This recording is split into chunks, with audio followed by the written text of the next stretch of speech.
मैं एक डरा हुआ आदमी हूँ। हाँ, मैं सच कह रहा हूँ और अब तो शायद मरा हुआ आदमी हूँ। खाने में नमक ज़्यादा था, चाय नहीं पी इसलिए सर दर्द कर रहा है। गर्मी बहुत है, अभी बाद में जाऊँगा। अंधेरा है, लाइट आ जाए तब करूँगा। अकेले कहीं गया तो कोई दुश्मन न मार दे। डरा हुआ आदमी हर वक्त हर बात पर सोचता बहुत है। तुमने देखा तो होगा ही मुझे। अपनी बात कहने से डरता हूँ, अपना दिया हुआ मांगने से बचता हूँ। लोग क्या कहेंगे ख्याल से, कुछ भी करने से डरता हूँ। जब मैं पैदा हुआ था तब मेरी वजह से मेरी माँ, मेरा बाप ज़रा सी खांसी होने पर डर जाते थे, बुखार आता तो डर जाते, किसी की नज़र न लग जाए के डर से माँ काला टीका लगा देती थी। जब पैरों पर चलने लगा तो बड़ा भाई बहन मेरे साथ खेलते वक्त डरते कैसे चोट न लग जाए। स्कूल जाने लगा तब स्कूल जाते वक्त रास्ते में पड़ने वाले तालाब के पास से गुजरने में डरता। स्कूल पहुंचने में देर ना हो जाए का ध्यान आते ही डर जाता। स्कूल में पाठ सुनाते वक्त गलती पर मास्टर अरहर की हरी डंडी से पीठ सुझा देगा, मार मार कर हाथ लाल कर देगा से डरता। परीक्षा में फेल न हो जाऊं, महीनों इसका डर सताता।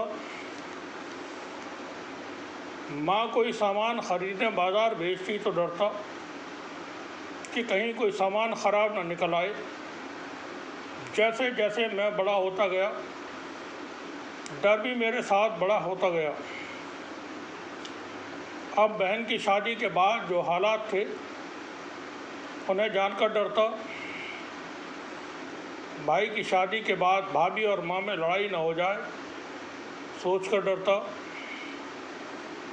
माँ और बाप किसी रिश्तेदार के सामने न लड़ने लगें का डर सताता। बारिश में छत का टपकना डराता। बादलों की गरज के बाद चमकने वाली बिजली से डरता। कोई गुनाह न हो जाए का डर, खुदा नाराज़ न हो जाए इस बात का डर। शादी के बाद डर और बड़ा हो गया, बीवी खफा न हो जाए से डर। माँ और बीवी में किसी बात पर जंग न हो जाए का डर। डर मुझ में समा गया, दिल दिमाग में सांस में वो बस गया। तभी तो कहता हूँ मैं डरा हुआ इंसान हूँ। डर तब भी लगा जब 1990 में मारकाट हुई। 1992 में बाबरी मस्जिद को शहीद किया गया। जब रोज़ी कमाने निकला और करगिल जा पहुंचा, डर मेरे साथ वहाँ भी पहुंच गया। रात दिन तोपों के चलने की खौफनाक आवाज़ें डराती रहीं। सीमा पार से आबादी पर हुए हमले के वक्त गाय भेड़ों को लेकर भागते लोग, सन्नाटा। इस सन्नाटे में सीमा पार से आने वाले गोले जो मेरे पीछे की पहाड़ी पर लगकर फटते, मेरा डर कुलांचे मारता। बीवी का एकदम से फपक कर रोना और कहना कि हम यहाँ मर गए तो कोई दफन करने वाला भी ना होगा, ने मुझे और डरा दिया। जान बचाने के लिए मीलों ऊंची पहाड़ी से नीचे पतले रास्ते से उतरना। उस वक्त मेरी बीवी चले जा रही थी और मैं भी डरा हुआ आदमी उस तंग खतरनाक रास्ते पर चलता चला गया, जबकि दरअसल यह कोई आम रास्ता था ही नहीं और आज से पहले मैं कभी इधर से गुजरा भी नहीं था। पर डर था जो दौड़ाई जा रहा था। थाने में खंबे से लगाकर, पट्टे से, फिर लाठी से, SHO के हाथों मार के वक्त का डर, तो मैं क्या मालूम। और हाँ, जब पुलिस मुझे बुलाकर ले गई थी, घर से बुलाकर ले गई थी, और 3 दिन 3 रातें उल्टा लटका कर पिटाई, नंगा कर पिटाई, बिजली के करंट, नाक में सिरिंज से पानी चढ़ाना, कैसा डरावना था तुम कोई सोच भी नहीं सकते हो।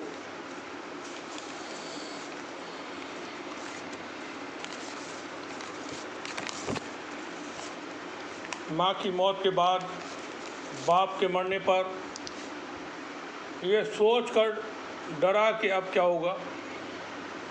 32 महीनों जेल में डर डर कर गुजारे। रिहाई से पहले ये डर कि बाहर जाकर ज़िंदगी कैसे बसर होगी। रिहा होकर आने के बाद हर वक्त पुलिस का डर, कहीं कुछ हो जाए तो बेवजह का डर। इस डर ने एक डरा हुआ आदमी मार डाला। अब तो मैं खुद को, लोगों को, पेड़ पौधों को, आसमान को, घर में अपनी बिल्लियों को, बीवी और बेटी को, सबको देखता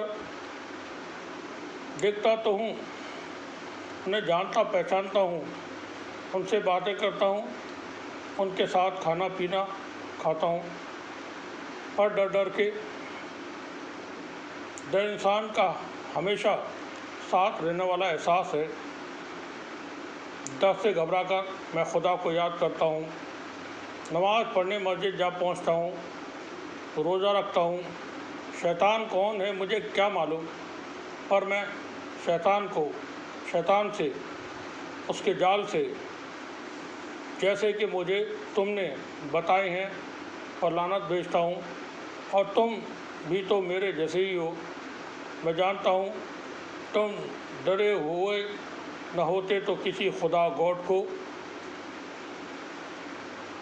न मानते, उसके आगे सर न झुकाते, कभी मस्जिद मंदिर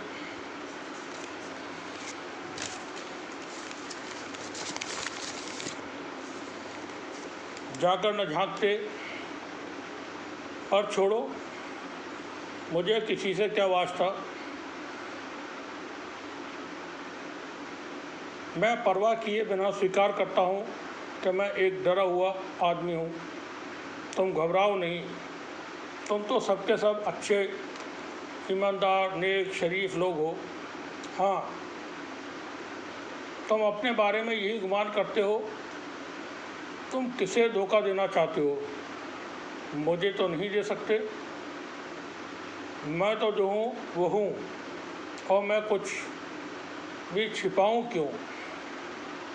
तुम मगर बहुत शातिर हो, तुम निडर हो, हर ऐप को छिपाने में माहिर हो, उजले कपड़े पहनकर रहते हो।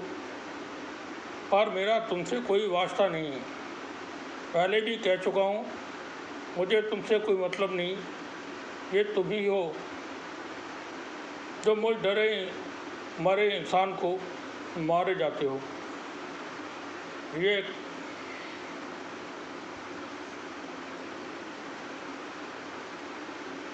ख्याल रचना 26 जुलाई 2025 को मेरे ज़रिए लिखी गई। आप सुने, मुमकिन है शायद आपको ठीक लगे या अच्छा लगे। शुक्रिया आप सभी का, मेहरबानी।